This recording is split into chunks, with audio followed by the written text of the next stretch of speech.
This is essentially a reoccurring theme for Clara, isn't it? Oh. Oh, this is our Clara, isn't it? Apparently my plane is never going to land. There's that link, I See what we suppose. can do about that. Right? Oh, look at this. She's seeing out of her eyes.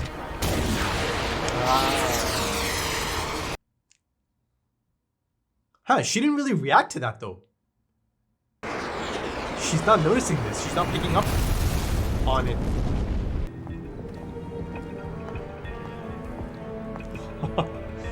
Oh, Jenna Coleman. So cool. She's so damn cool. Ah, there you go. I've seen that. I've seen that exact angle before as well. I believe the line of dialogue was, "Run, you clever boy." Why didn't that Zygon blow us up with her big bazooka? She did blow us up with a big bazooka. This is us being blown up with a big bazooka. She's asking the right She questions. seems to know what she's doing. Hey, look at this. How cool. So she's able to tap in, but Bonnie here does not even kind of realize it. Oh my goodness. Ooh. Our first doctor. Don't call me Zygella. My name's Bonnie. Ooh. You're winking at me. Yeah, I interesting. am not winking at you. That's our Clara. We're coming to get you. For God's sake, don't let her into your memories. Memories? What memories? What has she got? Don't tell her where the Osgood box is. And above all, don't tell her what it is. It's almost as if he wants that to happen. London. What a dump. Ah. It's okay. No, it's not. It's a dump. You spend an awful lot of time here, considering it's a dump. You know I'm not lying. I can't give you access. Okay. How do you Oh, get in there? she has to be there in How person. physically do you get in? It's automatic. 20 million Zygons against 7 billion humans. That's not a war you can win. Then we will die in the fire. Ooh. Instead of living in chains. Oh. Most of your own kind don't want that. I've been looking forward to hearing you scream. I'm not telling you, because when you get to the Black Archive, you'll find out for yourself. And when you do, you're going to want to speak to me again. See you later. She really said bye, bitch. Because it's important. Because it might matter. Same question as the last episode. Human or... What are you, human or Zygon? Yeah. Oh, look at this. Interesting. The shadows almost made it look like a Zygon. I'm not part of your fight. I never wanted to fight anyone. I just wanted to live here. Why can't I just live? We're on your side. I'm not on anyone's side. Ah, it's good to be back.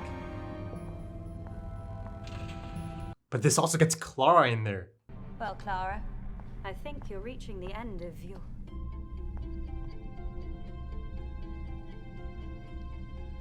Go on, show me. Because I just found out why it's called an Osgood box. Ah.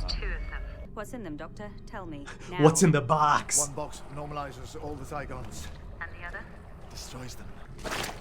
Oh, I must stink in there. Ah.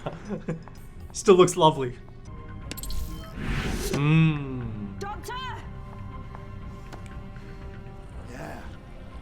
No. Bring him to me! Okay. All according to his plan? Oh my. Sorry, Oh, Doctor, that's- self-defense. The boxes are safeguards for both species. You agreed to that. I never agreed to that. Yes, you did. Then I wiped your memory, and you agreed to Ah. that too. That's why there were 2 Osgoods to police the ceasefire. To which of these buttons do I press? Wha- Doctor, which one? Truth or consequences? Truth or consequences? If they actually do anything. You can't put it past him.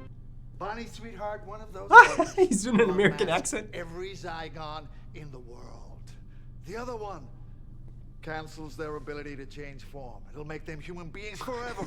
Safeguards, beyond safeguards. I did this on a very important day for me. And this ceasefire will stand. A really special day for the Doctor. You just want cruelty to beget cruelty. Ooh. You're not superior to people who were cruel to you. You're just a whole bunch of new cruel people.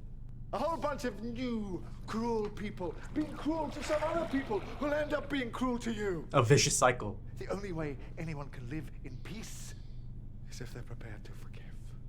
Break that cycle. Why don't you break the cycle?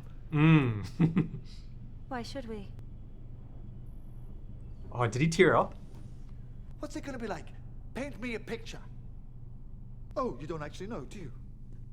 Because, like every other tantruming child in history, Bonnie, you don't actually know what you want. When you've killed all the bad guys, and when it's all perfect and just and fair, when you have finally got it exactly the way you want it, Capaldi is going what are you off. gonna do with the people like you, the troublemakers? How are you gonna protect your glorious revolution from the next one?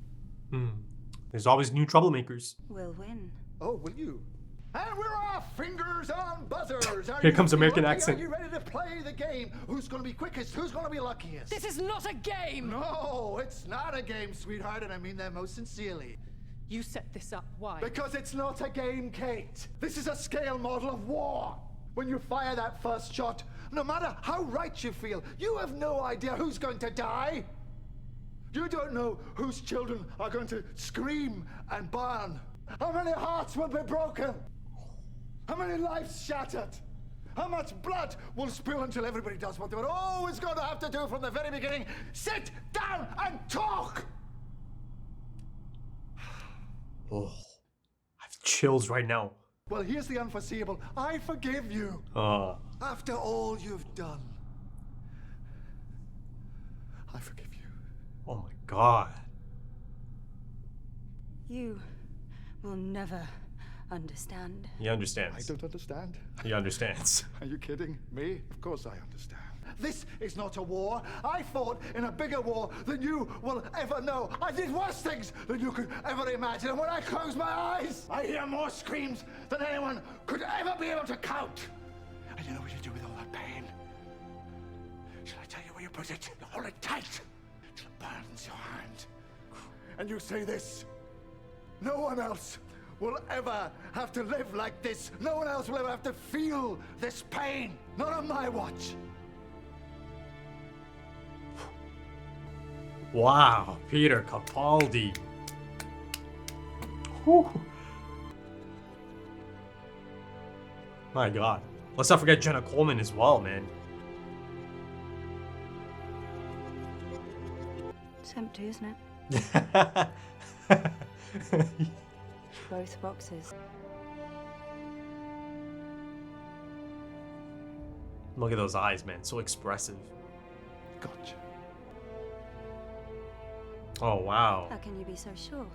I mean, Because you're of a disadvantage, Sajila. I know that phase. yeah, I mean, it's on display. This is all very well, but we know the boxes are empty now. We can't forget that. Well, you said that the last 15 times. 15 times? I don't understand how you could just forgive me. Because I've been where you have. There was another box. Yeah. I was going to press another button. Yeah. I was going to wipe out all of my own kind. Man, woman, and child. I was so sure I was right. What happened? A bunch of it things. happened to you. I let Clara Oswald get inside my head. Oh, yeah, that's right. That's right. I was thinking of 10th and the 11th as well in addition, but yeah. She doesn't leave. Don't say things like that, man. Come on. Peter Capaldi, my god. Clara, would you mind, Mind what? Give us a second. I'll see you in the TARDIS, okay? Oh, he's gonna ask again? I need to know, which one are you? I'm Osgood. I'll answer that question one day. And do you know when that day will be? The day nobody cares about the answer. Hey. Gotcha. Bit of a different... Oh, look at his face. But I don't, how... Think it through, Doctor. Well, it wouldn't be right, would it? To carry on using Clara's face. Hmm. There's a vacancy. You're a credit to your species, Petronella Osgood. No, Basil. Basil. We're a credit to both of them. Ah.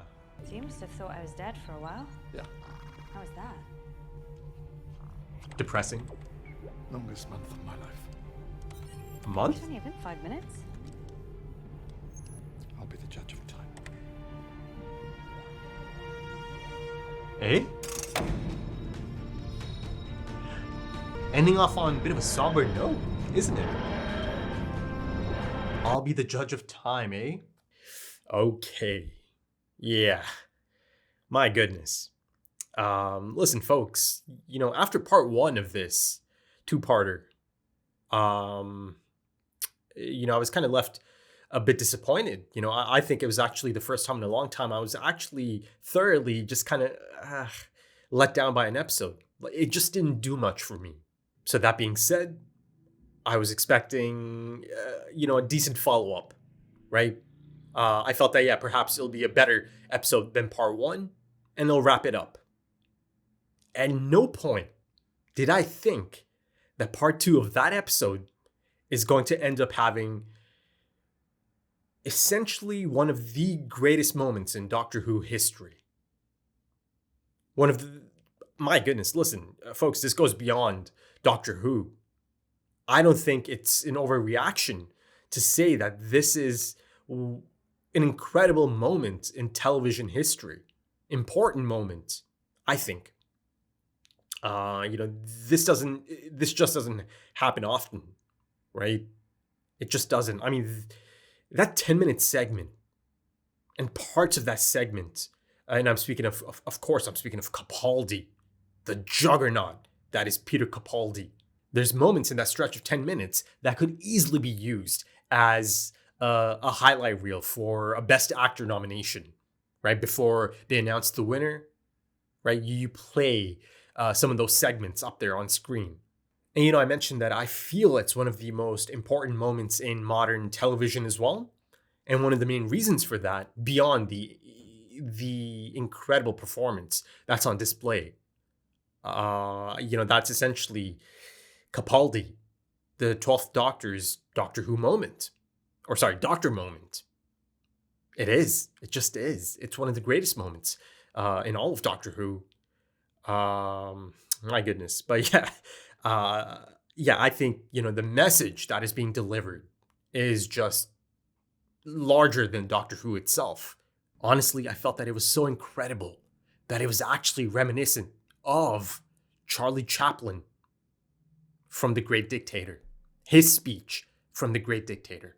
I'll never forget the first time I watched it. It was a similar feeling watching this.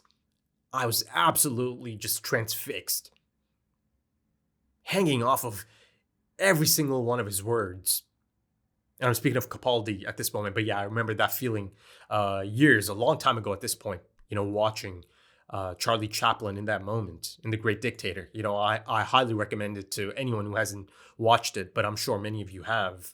I know, I've noticed that a lot of the people that check out my Doctor Who stuff, a lot of you are a bit older, around my age, maybe even much older than me. But people that have a bit of a different taste in comparison to perhaps some of the other stuff I do. So I'm sure many of you know exactly the scene I'm speaking of. I mean, I've seen Tennant do his thing. I've seen Matt Smith do his thing. I've even seen Eccleston do his thing. But folks, this is just really special. And I actually honestly think that it's a fair assessment at this point to say that Capaldi is the best actor who has portrayed. And I think it's a fair assessment to say that Peter Capaldi is the best actor that has portrayed the Doctor. Now, of course, the title of Best Doctor is entirely subjective, right? And I love that. I love that aspect of this show. That's the beauty of being a Whovian, isn't it? Different doctors have a different effect on each one of us. There's that idea of being attached to a specific doctor because you came across it at a specific moment in time in your life, right? So, of course, I love that aspect of it. That it could be the best doctor is subjective. It could be any of them for any given person. But the point I'm making here is I think, out of the four I've seen so far, and listen, this is not at all a critique of the other actors who portrayed the Doctor. But, I say this I say this simply to just celebrate Peter Capaldi here. This is an incredible actor.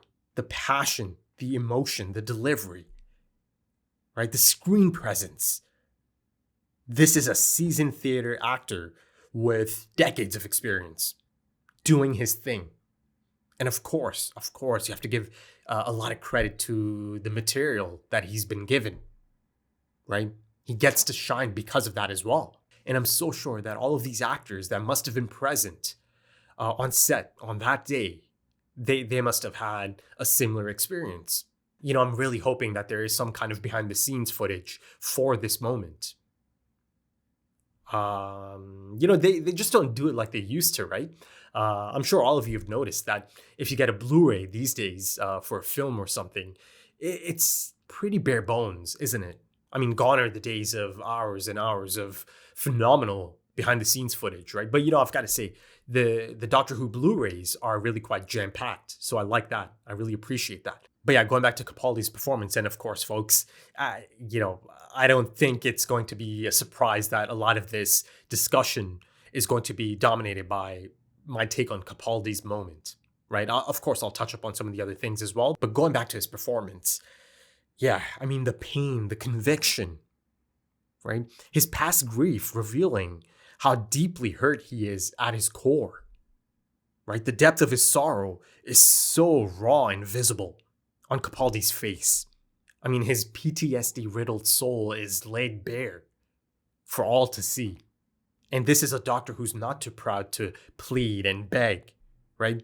And he had to point out that he speaks against war, not in the abstract, but from the most terrible of earned experiences. And the thing is, you can actually kind of feel the presence of the last two doctors in that incredible 10-minute segment. I really felt that it was there to see through Capaldi's mannerisms as he shifts through a few different phases in that segment, right? You do feel Tennant kind of leaking. You do kind of feel Matt Smith leaking, right? And then he ultimately lands on the final moments of that incredible monologue or speech. And, then you really truly see Capaldi. So, in that sense, of course, it's actually a fantastic follow-up to The Day of the Doctor. Even if you kind of look at just that 10-minute segment. Because listen, the episode as a whole, yeah, it's decent. It's decent. It's certainly much better than part one. But of course, it's that 10-minute segment that just steals it completely. I mean, not just steals it, it becomes one of the greatest moments of all time in Doctor Who. Listen, I'm open to saying that might be one of the best things I've consumed in all of media. I sat there and I knew this is special to me. And that only happens every now and then. It's not a common thing that happens. It happens sometimes during a film. It happens sometimes during shows, games, books. But going back to that masterclass of acting, it's in his face as well, isn't it? It's in his eyes. I mean, some of these close-ups of his expressions, his eyes, there's so much being communicated just by those moments. The camera just lingering on his incredible face, right? He's made for the camera, that's for damn sure. And you know who else is made for the camera? Jenna Coleman. Listen, let's not forget about Jenna Coleman. I think it's really easy to perhaps completely forget about her in this episode, but I think this is one of her best outings to date. Jenna Coleman, that is, in that role. Wow. I mean, listen, I think some of her own reactions, subtle reactions to Capaldi in that moment are so integral to just elevating that scene, right? Making it that much more impactful because Jenna Coleman had to sell it. She had to sell that this is actually making an impact. It's making a difference. As it should, of course. And I really do think that Jenna nailed it, right? You have to give her great credit for this. I felt that she did it through the slightest of facial changes. The flickers of her eyes. My God, she was so good. So good. It's just so restrained and subtle, isn't it? You just feel it. You just see the smugness and the self-righteous fury slowly just fall off. And of course, a large segment, a substantial portion of that 10-minute segment does not have background score. That's how powerful it is. That's all you needed. You needed Capaldi in a room with a few other people. Let's talk it out. And that's essentially by design as well, right? He wanted to get them back into that room. And of course, that revelation a bit later, the 15 times aspect of this. And that scene right there in the Black Archive, it shows you that depicting the madness of war doesn't require an epic scale. It doesn't. Hell, it could be done just by depicting a scale model. And I really feel that Doctor Who's anti-war stories over the years have always kind of understood this, right? That it doesn't always need to be an epic scale. And of course, I'm sure budgetary constraints might come into that as well. But, you see that something good has come out of it. And also, it's really cool to see that it kind of flips the idea of the usual blockbuster two-parter on its head. An inversion, if you will. Because usually the quieter stuff happens in part 1, right? And the loud bombastic payoff happens in part 2. And, by now, many of you know that I usually prefer part 1 of 2 in most two-parters, right? It's not always the case, but I feel like it's usually the case because, again, part 1 can sometimes really feel like a great standalone episode as well. Again, like I said, quieter moments, and those are the moments that really kind of resonate. For me at least, right? And sometimes some of the, grand, bombastic, blockbuster aspect of it, I've noticed that, a lot of times part 2s kind of fall flat for me. Yeah, as I'm thinking about it, yeah. I'm thinking back to the first 4 seasons or series, the finales, the 2-part finales. Yeah, a lot of times I felt that part 1 of the two-parters used to be better. But here it's the opposite, right? Part 1 completely kind of let me down, or, again, it's a subjective thing perhaps. It just didn't do much for me. But here in part 2, it kind of felt like, okay, it's kind of been flipped. I did get my really fantastic part of a 2-parter. But once again, let me shift the focus back to Capaldi's incredible plea, or the Doctor's incredible plea. The incredible appeal to reason. You're just a bunch of new cruel people, right? Creating another bunch of new cruel people. Perpetuating that endless, vicious cycle of hatred. Retaliation breeds retaliation. Hate breeds hate. And listen, of course, even though it's an incredible message, if you look at it from a real life perspective or through the lens of real life, yes, of course, it's not just as simple as that, is it? I mean, of course, it would be just incredible if it could be as simple as that, but it's not, right? Real life is not like that. But still, I think it's an incredible message. I really do. A lesson in tolerance, right? The state of the world, war and the futility of conflict. I think it really is an incredible message. My God, there's that moment as Bonnie, Zygon Clara, essentially accuses him of not being able to understand, or never being able to understand their situation. And of course, us, the audience, immediately knows, if there is a person that can understand you right now, it's this man, because he's been there and then some. And my God, that segment, as he really, really starts getting into it, and at that point, you really begin to feel the pain. You really begin to see his pain on display, right? It's not hidden anymore. Not at all. There's that moment as he said something about, hearing the screams, and he kind of had to stop and put his face in his hands. Oh, my God. How raw was that moment? And of course, the Doctor's paternalistic attitude towards humanity has never been more evident, right? It is on display in this one, folks. I believe there's even that line of dialogue, right? Daddy knows best. And also on that point, there's a few moments here, right? The Doctor has never looked quite so old, so worn down by the pain he carries, right? It's all over Capaldi's face, in his eyes, right? How incredible is that he's able to sell that just by a look, a close-up. Those glossy eyes, he's misty-eyed.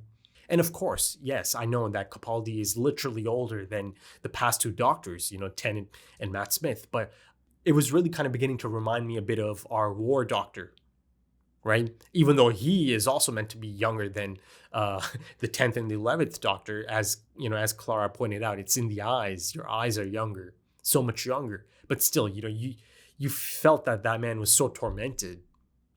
I felt a bit of the same thing here through Capaldi. But there's actually another scene in this episode that I really liked. I thought it was one of the standout moments. And I'm speaking of the Bonnie Clara scene. The interrogation, I suppose. Wow. Jenna Coleman, like I said earlier, it's a showcase episode for her. She gets quite a bit of solid material to dig into in this one. So I really love that for her. But of course, that being said, the death flags continue in this episode as well. There's a really strange thing that kind of goes down in the ending. It's a somber ending for sure, right? She said something like, you must have thought I was dead for a moment, right? He said something like, the longest month of my life, right? Something like that. And she said, it only must have been like 5 minutes before you found out I was alive. And then, the Doctor, again, quite a somber look on his face. I'll be the judge of time. So yeah, that's an interesting moment. Really, it's concerning, really quite concerning. I don't know, just the look on his face almost kind of felt like this foregone conclusion even, But, let's kind of get back to the topic at hand, the scene, the Bonnie and Clara scene. I just love the continual shift of balance of power in that scene. Again, all the credit goes to Jenna Coleman for that, right? Love the flow of that scene, the dynamic of the shot changing a few times, back and forth. And you really feel that it's a different person, a different being. Yes, it's got the same face as Clara, but, I felt that she really sold it, that it's two distinct people talking to each other. And of course, it's a fantastic opening to the episode as well, right? Reminding me of her first appearance as Oswin, right? In Asylum of the Daleks. There's actually even scenes, angles, and of course, how incredible does Jenna Coleman look in this? Yes, that's more of like a superficial compliment, but still, it has to be said. It has to be stated. But yeah, Clara waking up in rooms, it's an ongoing thing in her run throughout Doctor Who, right? Be it Victorian era Clara, be it Oswin, be it Art Clara, right? The Christmas special, it had a really similar setting as well, her in her bedroom. And also, I've got to say, I really, really enjoyed Osgood as the de facto companion, right? These kind of things don't really happen often, do they? It's quite rare because a lot of times you'll get these limited appearance characters that are clearly that could easily be fantastic companions, right? Us, the fans, always think, that person could be a fantastic companion. I hope they can maybe travel with the Doctor or team up with the Doctor. And, I got it. I got it in this episode. It was fantastic. I really think she was great in this. And, she's not presented as that fangirl anymore, right? Yes, she still has, of course, she has a lot of respect for the Doctor, right? She is a fan of the Doctor, but I love how here it's more so about her being her own character.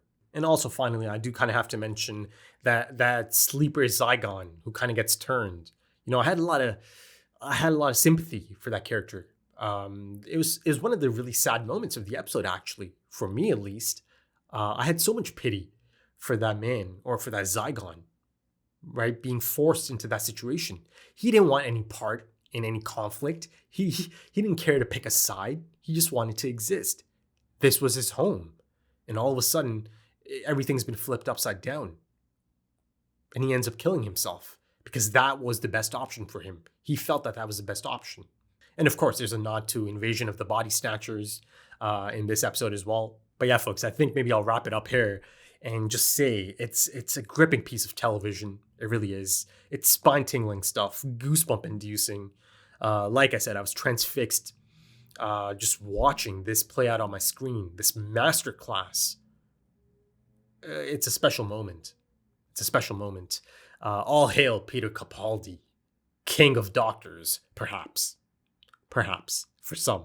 All right, folks, if you enjoyed that, consider dropping a like, consider dropping some comments, give me your thoughts. If you are interested in early access or perhaps timer-based full length, this one is going to be a tricky one to edit. I can just tell because, at this point, my first thought is to include as much of the speech itself into the 10-minute reaction as possible. Right? So yeah, it's going to be tough, right? But I'll try my best. But if indeed you do want to check out the entire episode as timer-based full length, consider becoming a patron. And if you're interested, the links are in the description and the pinned comment, also links to social media, things like Twitter and Instagram. Right then, thank you so much for joining me, folks. And thank you for your time because time is precious. It really is. And I do hope to see you again soon for episode 9. Ooh, it's getting there. It's getting there, eh? Until then, take it easy.